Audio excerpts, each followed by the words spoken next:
여러분, 이런 말을 들어본 적 있으신가요? 겉으로는 아무렇지도 않고 심지어 친절하게 들리는 말인데 듣고 나면 왠지 모르게 마음 한구석이 찝찝해지는 그 말. 처음엔 별것 아닌 것처럼 느껴질 수 있습니다.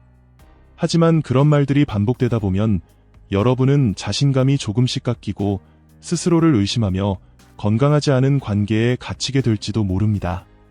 여기서 중요한 건 그 말 자체가 아니라 그 뒤에 숨겨진 의도입니다. 그 말은 여러분을 통제하려는 수단일 수도 있고 혹은 상대방의 감정적 미성숙과 책임 회피를 보여주는 신호일 수도 있습니다. 칼 융은 인간 내면의 그림자에 대해 이야기했습니다. 그림자란 우리가 직면하기를 거부하는 내면 깊은 곳에 숨겨진 심리적 부분을 말합니다. 그리고 관계 속에서는 이런 그림자들이 무의식적인 패턴과 감정적 투사를 통해 드러나곤 합니다. 그렇기 때문에 특정한 말들에 민감하게 반응하고 알아차리는 것은 절대 과민 반응이 아닙니다. 오히려 여러분의 명확함과 감정적 안정을 지키기 위한 중요한 방어막이 될 수 있습니다. 오늘 영상에서는 여러분이 반드시 조심해야 할, 그리고 관계에서 경계 신호가 될 수 있는 5가지 문장을 살펴보려고 합니다. 특히 이런 말들을 관계 초기에 듣게 된다면 그건 단순한 경고가 아니라 그 관계를 떠나야 한다는 명확한 신호일 수도 있습니다. 시작하기 전에 혹시 아직 아레볼루션 채널을 구독하지 않으셨다면 지금 구독 버튼을 눌러주세요. 여러분의 성장과 내적 성찰을 위한 더 많은 콘텐츠를 준비하고 있습니다. 자, 이제 시작해볼까요? 여러분, 진정성이라는 말 얼마나 자주 들어보셨나요? 그런데 진정성이 언젠가부터 변명으로 변해버릴 때가 있습니다. 겉보기엔 솔직함처럼 들리지만 사실은 책임을 회피하려는 가면에 불과할 때 말이죠. 어떤 사람이 이렇게 말한다고 상상해보세요. 이게 나야. 날 있는 그대로 받아들여야 해. 처음에는 솔직하고 당당한 태도처럼 들릴 수 있습니다. 하지만 만약 이 말이 여러분의 정당한 우려를 묵살하기 위한 핑계로 쓰인다면 그는 진정한 의미의 수용을 구하는 것이 아닙니다. 그는 단순히 책임을 회피할 면죄부를 요구하는 겁니다. 칼 융은 말했습니다. 진정한 성장은 우리가 직면하기를 거부하는 그림자에서 시작된다. 그런데 이런 말을 하는 사람들의 태도는 어떨까요?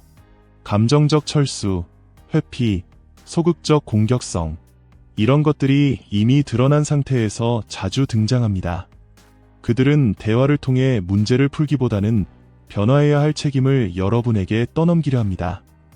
여기서 중요한 건 진정성이란 성장을 거부하는 것이 아니라는 점입니다.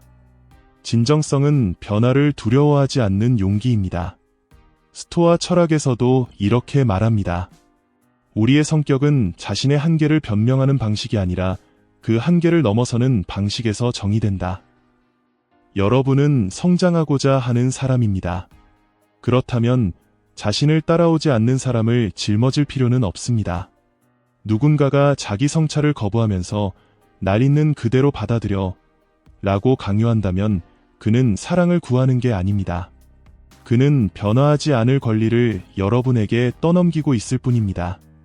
이런 태도는 자기 수용이 아닙니다. 그건 자기 방어입니다.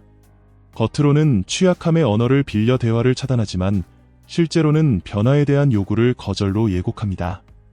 그리고 시간이 흐르면 여러분은 스스로를 억누르기 시작할 겁니다.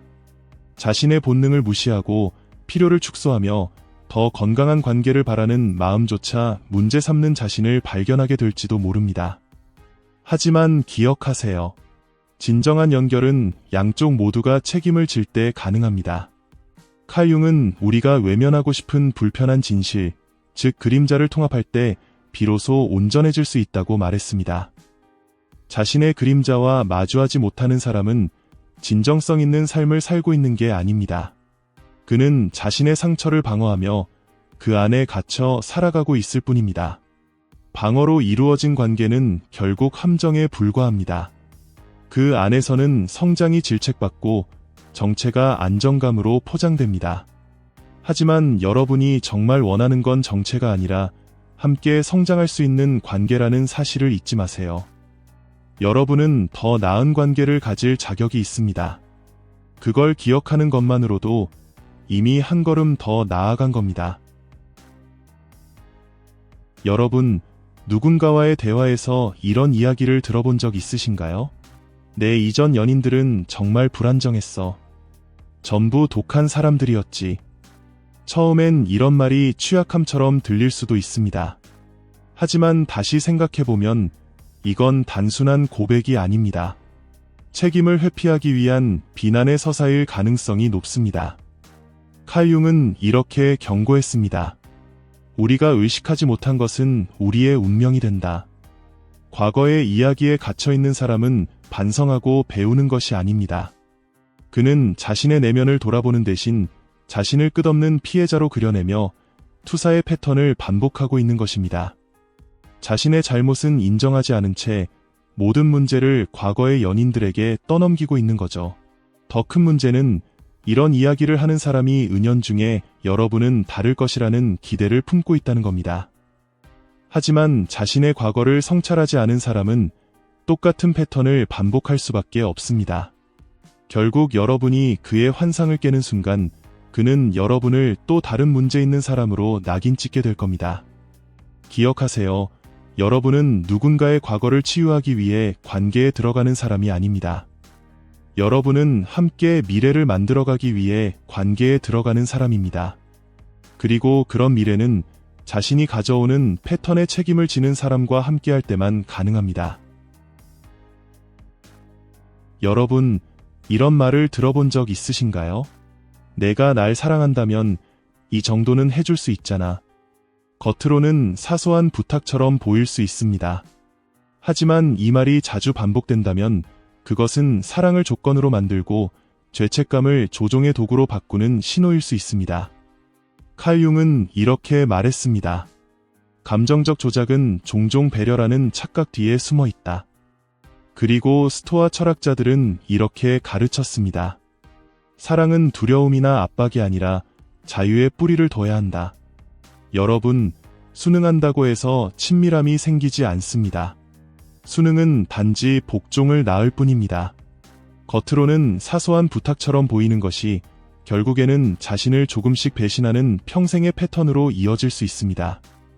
의식적인 여성은 이것을 알아봅니다. 그녀는 진심 어린 요청과 은근히 강요하는 요구의 차이를 구분할 줄 압니다. 진정한 사랑은 여러분의 경계를 존중합니다. 그것을 충성이라는 이름으로 지워버리지 않습니다.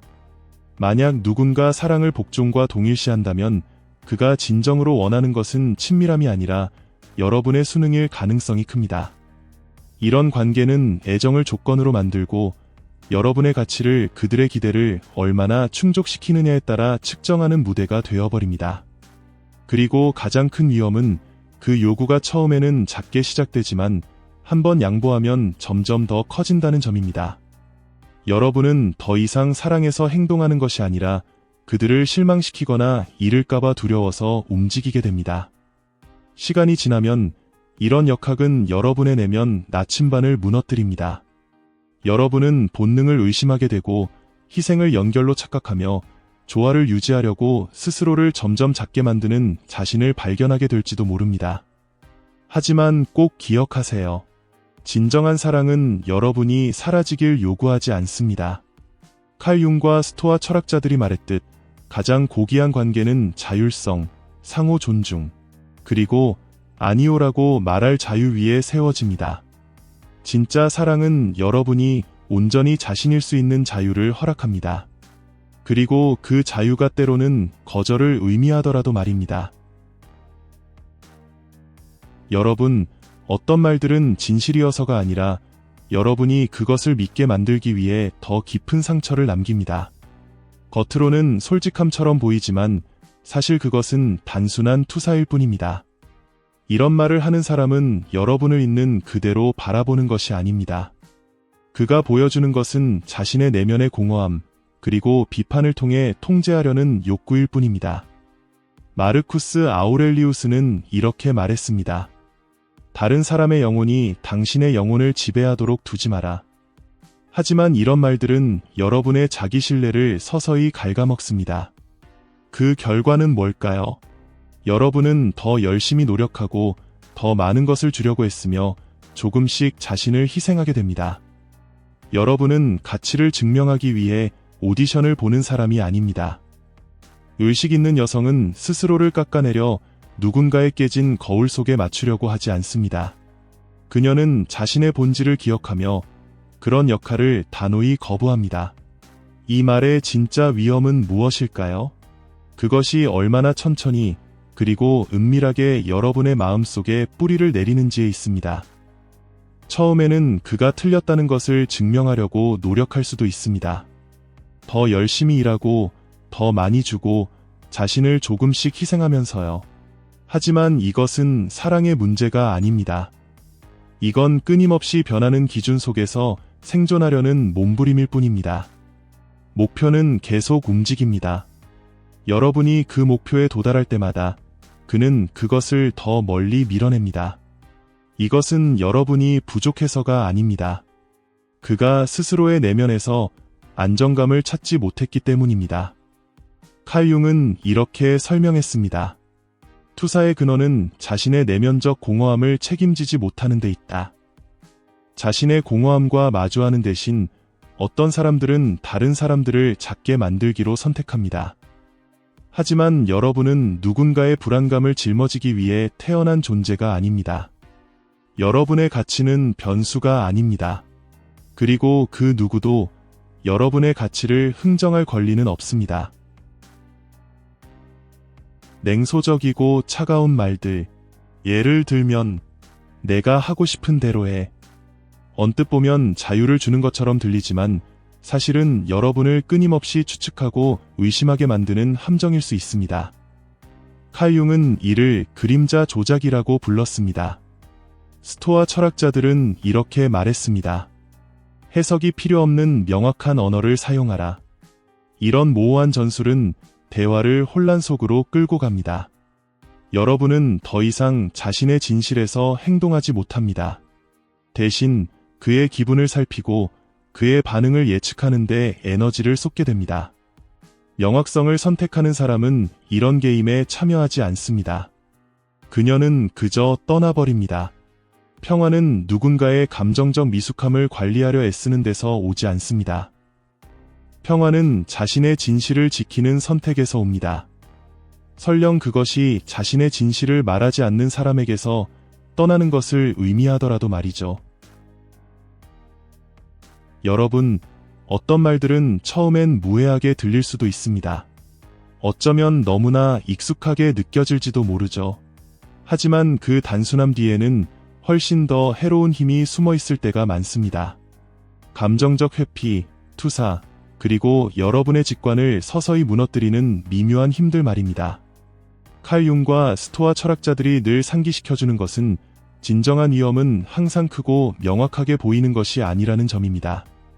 그 위험은 은밀하게 다가옵니다. 말투, 행동 패턴, 그리고 드러나지 않은 의도 속에 숨어 있죠. 여러분은 누군가가 스스로 하기를 거부하는 내면의 작업을 대신해주기 위해 존재하는 것이 아닙니다. 여러분은 스스로를 작게 만들거나 인정받기 위해 끊임없이 증명하거나 적당히 타협하기 위해 이곳에 있는 것이 아닙니다.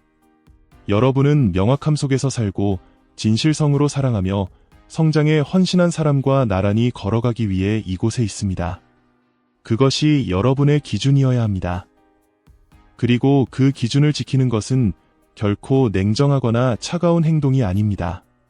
그것은 곧 자기 존중을 실천하는 것입니다. 진정한 자기 통달이란 논쟁에서 이기거나 망가진 관계를 고치는 데 있지 않습니다. 그것은 내 평화에 너무 큰 대가가 따를 때 이를 알아차리고 우아하게 떠날 줄 아는 것에 있습니다. 여러분이 허용하는 것들이 곧 다른 사람들이 여러분을 대하는 방식의 청사진이 됩니다. 그러니 신중하게 선택하세요. 그리고 세상의 모범을 보여주세요. 혹시 이 영상이 여러분께 통찰을 주었다면 댓글로 여러분이 들었던 말 중에 모든 것을 다시 생각하게 만들었던 문장이 무엇인지 공유해주세요. 그리고 아직 구독하지 않으셨다면 아레볼루션 채널을 구독하고 더 많은 통찰과 성장을 위한 여정을 함께하세요. 명확함을 잃지 마세요. 강인함을 유지하세요. 무엇보다 자유로움을 지키세요. 시청해주셔서 감사합니다. 저는 아레볼루션이었습니다.